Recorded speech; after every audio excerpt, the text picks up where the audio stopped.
السلام علیکم ورحمۃ اللہ وبرکاتہ۔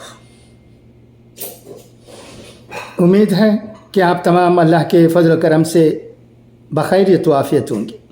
اب آئیے آج کی چند اہم خبریں جو کہ راشٹر سہارا روز نامے میں شائع ہوئی ہیں انہیں پڑھتا ہوں، سنیے گا۔ ویٹیکن سٹی کیتھولک چرچ کے روحانی پیشوا پوپ فرانسس نے اس بات پر افسوس کا اظہار کیا ہے کہ پیغمبر عیسیٰ کے امن کے پیغام کو ان کے پیدائش کی سرزمین پر جنگ کی لا حاصل منطق کے ذریعے غرق کیا جا رہا ہے۔ کرسمس کے موقع پر ویٹیکن کے سینٹ پیٹرز میں منعقد اجتماع سے خطاب میں پوپ نے کہا کہ آج رات ہمارے دل بیت لحم میں ہیں، جہاں امن کے شہزادے کو ایک بار پھر جنگ کی لا حاصل منطق ہتھیاروں کے تصادم سے مسترد کر دیا گیا ہے۔ پوپ فرانسس کا بیان ایسے وقت میں سامنے آیا ہے جب 7 اکتوبر کے بعد سے جاری جنگ میں غزہ کے محصور علاقے میں ہلاکتوں کی تعداد میں اضافہ ہوتا جا رہا ہے۔ پیغمبر عیسیٰ کی جائے پیدائش اتوار کو ایک اجڑے ہوئے شہر کا منظر پیش کر رہی تھی۔ بیت لحم میں کرسمس کی شام کی تقریبات اسرائیل اور حماس کی جنگ کی وجہ سے منسوخ کر دی گئیں۔ تہوار کی روشنیاں اور کرسمس ٹری جو عام طور پر مینجر اسکوائر کو سجاتے ہیں غائب تھے، نہ ہی اس موقع پر غیر ملکی سیاحوں کا کوئی ہجوم تھا جو ہر سال چھٹی کے دوران یہاں جمع ہوا کرتے تھے۔ چوراہے پر کچھ درجن فلسطینی سیکیورٹی فورسز کے اہلکار تعینات تھے۔ کرسمس کے موقع پر تحائف کی دکانیں بھی دیر سے بارش تھمنے کے بعد کھلیں، حالانکہ وہاں بہت کم زائرین تھے۔ ویتنام سے تعلق رکھنے والے 6 سال سے یروشلم میں مقیم ایک راہب برادر جان نے کہا کہ اس سال کرسمس ٹری اور روشنی کے بغیر صرف اندھیرا ہے۔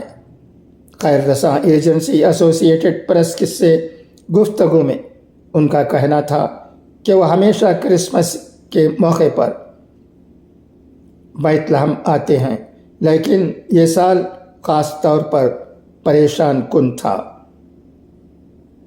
اسکوائر سے چند قدم کے فاصلے پر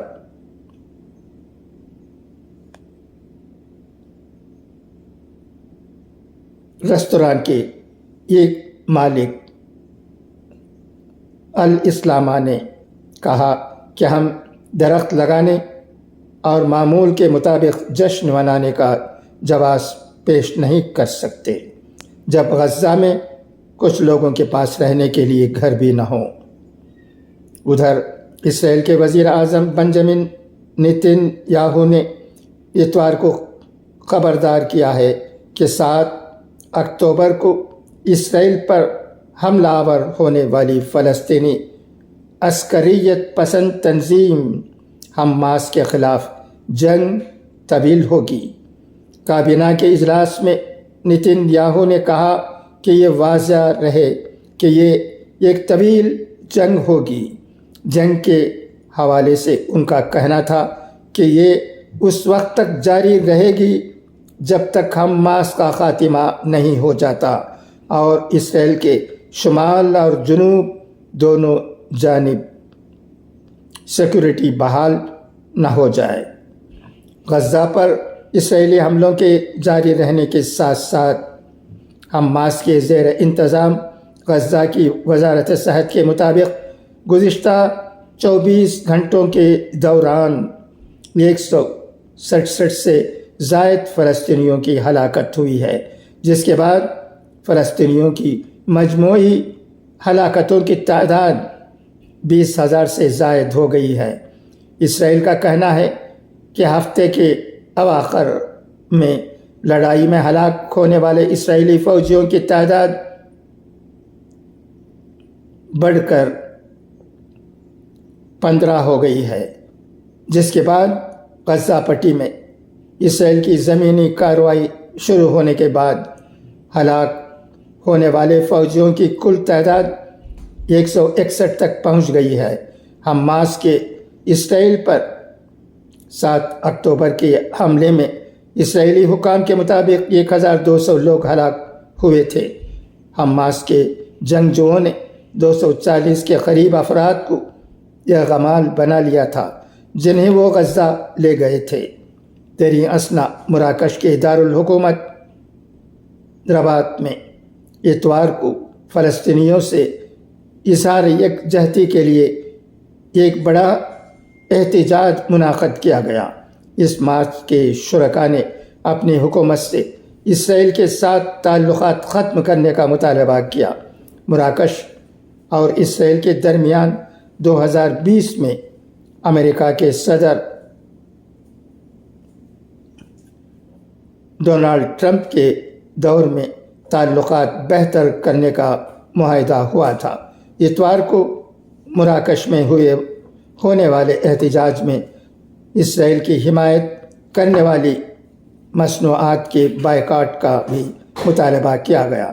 اسرائیل اور مراکش ابھی تک تعلقات مکمل طور پر استوار نہیں کیے، جس سے دونوں ایک دوسرے کے ملک میں مکمل سفارت خانے کھول سکیں۔